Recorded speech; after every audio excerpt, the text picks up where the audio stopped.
요즘 대선 전국이 한창입니다. 대선 후보들마다 자신이 대통령이 되어야 한다고 자신을 변호하고 증명하는 말들이 무성합니다. 내가 대통령이 될 만한 자질을 가지고 있다는 것을 증명하기 위해서 동분서주하고 있습니다. 사람들은 저마다 자신을 증명하려고 합니다. 그러나 자신을 증명하는 일만큼 어려운 일이 없습니다.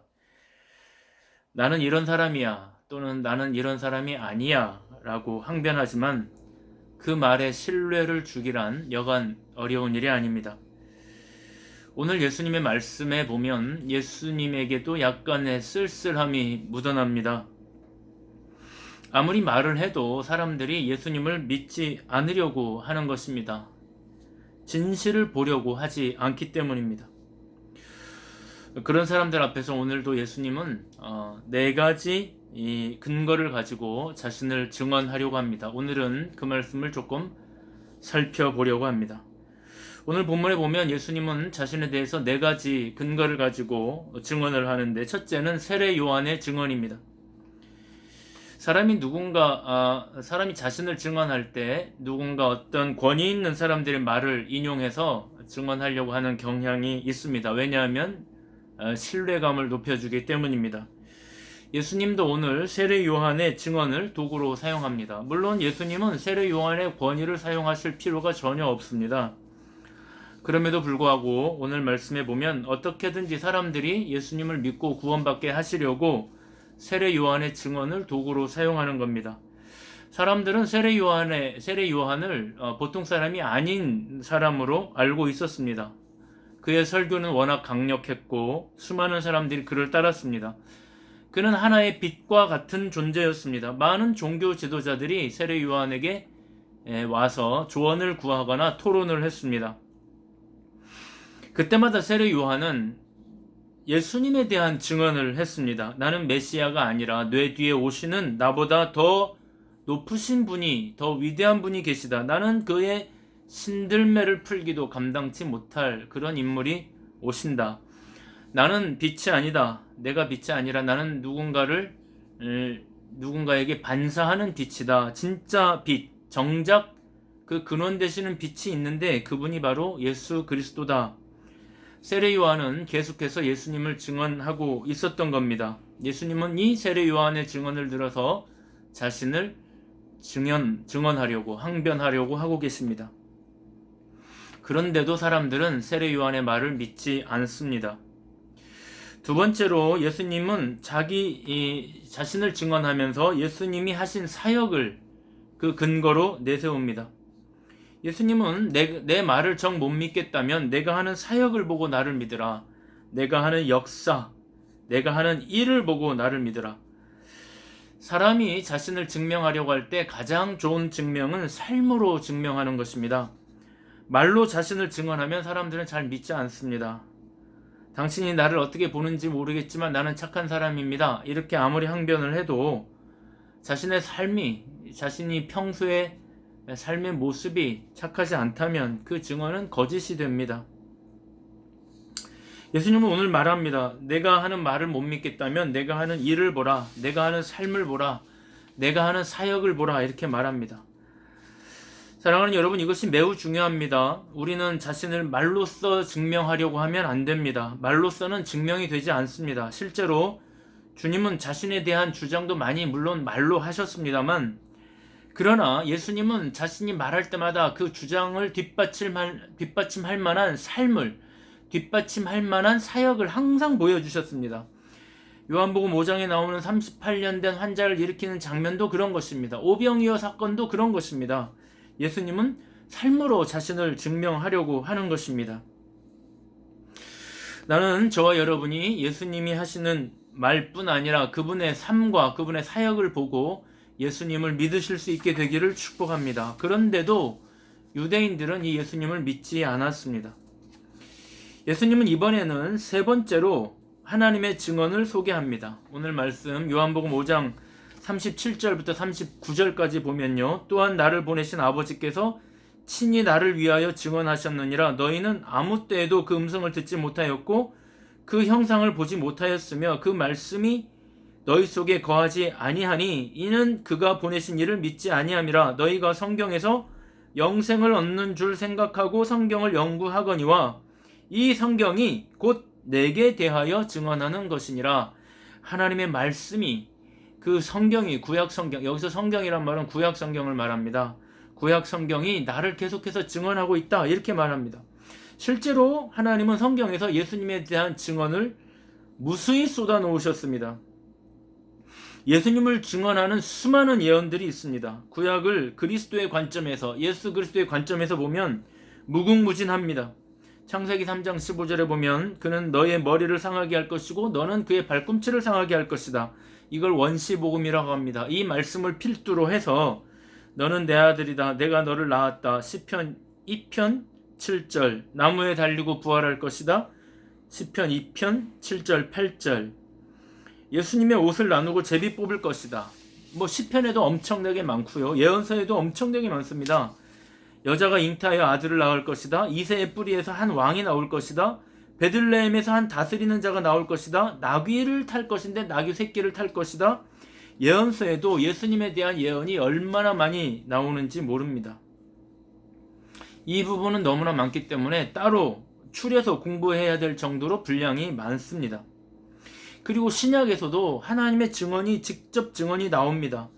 예수님이 세례 요한에게 세례를 받고 올라오실 때, 또 예수님이 변화산에서 그 모습이 변화할 때 하나님이 직접 개입하시고 친히 말씀하시는 장면들이 나옵니다. 이는 내 사랑하는 아들이다, 너희는 저의 말을 들으라, 이런 구절들이 나옵니다. 그런데도 유대인들은 하늘이 울렸을 것이다, 그렇게 말하면서 도무지 하나님의 음성으로 들으려고 하지 않았습니다. 예수님이 자신을 증언하는 네 번째 근거는 유대인들이 찬양에 맞지 않는 바로 모세입니다. 요한복음 우리가 읽은 5장 45절 46절을 보니까 이렇게 되어 있습니다. 내가 너희를 아버지께 고발할까 생각하지 말라. 너희를 고발하는 이가 있으니 곧 너희가 바라는 자 모세니라. 모세를 믿었더라면 또 나를 믿었으리니 이는 그가 내게 대하여 기록하였음이라. 모세가 나를 증언한다, 이렇게 말합니다. 여기 모세의 글이란 말은 구약 성경에서도 모세 오경을 말합니다. 창세기, 출애굽기, 레위기, 민수기, 신명기, 이 모세 오경에도 예수님을 증언하는 글들이 가득하다는 말입니다.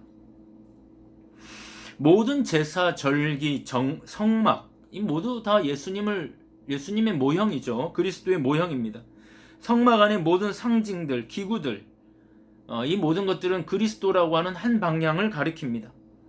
제사장들이 입는 옷, 제사 드릴 때 쓰이는 도구들, 번제단, 각종 제사 방식 다 예수를 상징합니다. 만약에 저나 여러분이나 유대인들이나 약간만 마음을 열고 예수를 보았다면 그들은 예수를 그리스도로 믿을 수 있게 될 겁니다. 특히 유대인들은 구약에 관한 한 성경에 가장 가까운 사람들이었기 때문에 마음을 조금만 열면 예수님을 단번에 발견할 아주 유리한 위치에 있었습니다. 그런데도 그들은 예수님을 믿지 않았습니다. 이것이 우리의 궁금증입니다. 예수님을 믿기에 가장 유리한 조건에 있었던 그들은 왜 예수님을 믿지 않았을까? 이에 대하여 예수님이 이렇게 말씀합니다. 40절, 42절, 44절에 보니까요. 그러나 너희가 영생을 얻기 위하여 내게 오기를 원하지 않는다. 다만 너희를 사랑하는 것이 너희 속에 다만 하나님을 사랑하는 것이 너희 속에 없음을 내가 보았다. 44절에 보면요. 너희가 서로 영광을 취하고 유일하신 하나님께로부터 오는 영광은 구하지 아니하니 어찌 나를 믿을 수 있겠느냐. 예수님의 말씀을 종합해보면 유대인들은 애당초 예수님을 믿을 마음이 전혀 없었습니다. 왜냐하면 44절에 있는 것처럼 그들은 이미 영광을 누리고 있었기 때문입니다. 자기들 마음에 이미 영광이 가득 차 있고 자기들 마음에 이미 욕심과 탐욕이 가득 차 있기 때문에 예수님이 들어올 틈이 없는 것입니다. 도스토옙스키의 소설 까라마조프의 형제들에 보면 대신문관 편이 나옵니다. 아주 유명한 이야기입니다. 거기 보면 이런 얘기가 나옵니다. 16세기 수천 명의 이단들이 화형을 당하던 종교 재판이 한창이던 스페인 세빌라 지역에 예수로 보이는 분이 나타납니다. 이 예수로 보이는 분은 1500년 전에 이스라엘의 교리를 전파하셨던 당시의 복장 그대로 오셨습니다. 그래서 사람들은 굳이 말하지 않아도 그가 예수인 것을 단번에 알아봤습니다.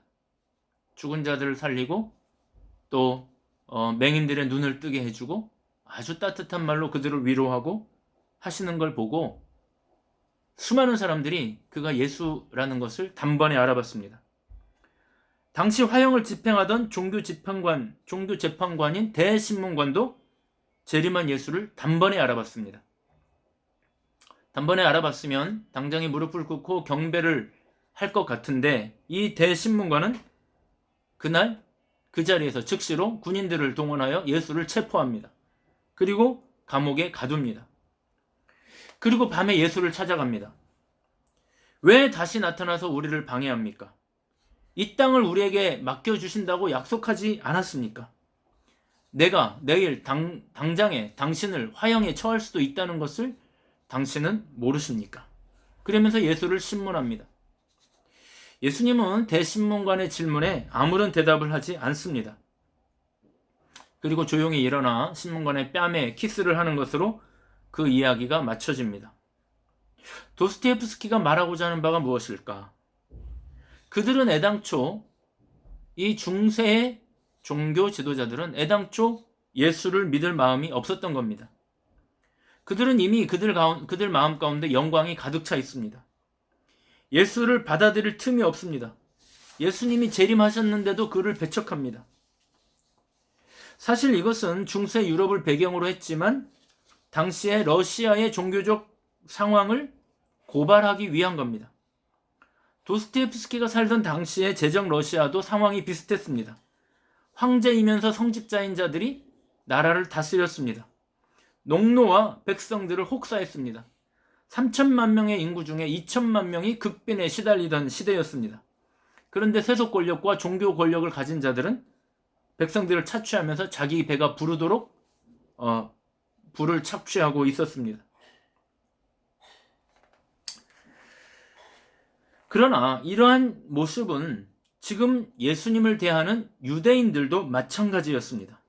유대의 종교 권력자들도 마찬가지였습니다. 그들도 그 당시의 권력과 영광에 취해서 예수님을 받아들일 마음이 전혀 없었던 것입니다. 그들은 애당초 예수님을 믿을 마음이 없었습니다. 그들은 하나님이 오셨어도 믿지 않았을 겁니다. 그들은 하나님을 믿는다고 했지만 믿지 않는 자들입니다. 여러분, 그들은 예수를 믿는다고 할 때, 하나님을 믿는다고 할 때 정말 진지하고 철학적인 질문을 하면서 믿었을까요? 어떻게 하면 진리의 삶을 살아갈 것인가를 고민했을까요? 어떻게 하면 잘 먹고 잘 살지, 어떻게 하면 나의 것을 채우고 내 영광을 얻을지에 대해서만 관심이 있지, 애당초 진리의 삶, 그런 거에는 관심 자체가 없었던 겁니다. 여러분, 그런 곳에는 주님이 임재하실 수가 없습니다. 사랑하는 여러분, 이것이 오늘 본문의 내용입니다. 매우 길고 복잡하지만 요약하면 이런 겁니다.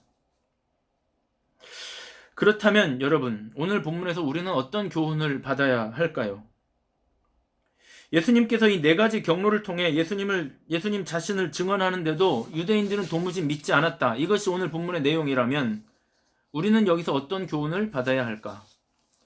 첫째는 예수님을 영접하기 위해서는 반드시 그 마음이 비워져야 한다는 것입니다. 겸손해야 합니다. 겸손이란 다른 게 아닙니다. 내가 영광을 얻으려고 하는 마음을 포기하는 걸 말합니다. 영광을 얻고 욕심을 채우고 내가 잘 먹고 잘 살려고 하는 목적을 가지면, 나의 이익과 나의 성공과 나의 탐욕을 채우려고 하는 목적을 가지면 아무리 교회를 오래 다녀도 절대로 예수님의 임재를 경험할 수 없습니다. 예수님을 믿을 수가 없습니다. 예수님이 믿어지지가 않습니다.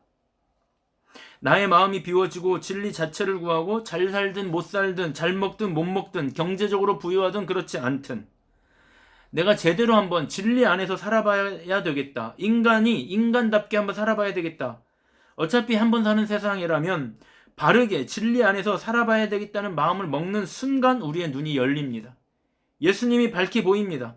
예수님이 하나님이신 것을 느끼게 됩니다. 예수가 진리인 것을 알게 됩니다. 그리고 그 예수 안에서 살게 되는 것입니다. 사랑하는 여러분, 2022년도는 어떻게 살기를 원하십니까? 부자로 살기를 원하십니까? 잘 먹고 잘 살기를 원하십니까? 그러면 예수와 동행하기 어렵습니다. 2022년도는 정말 바르게 살아야 되겠다. 진리 안에서 살아봐야 되겠다.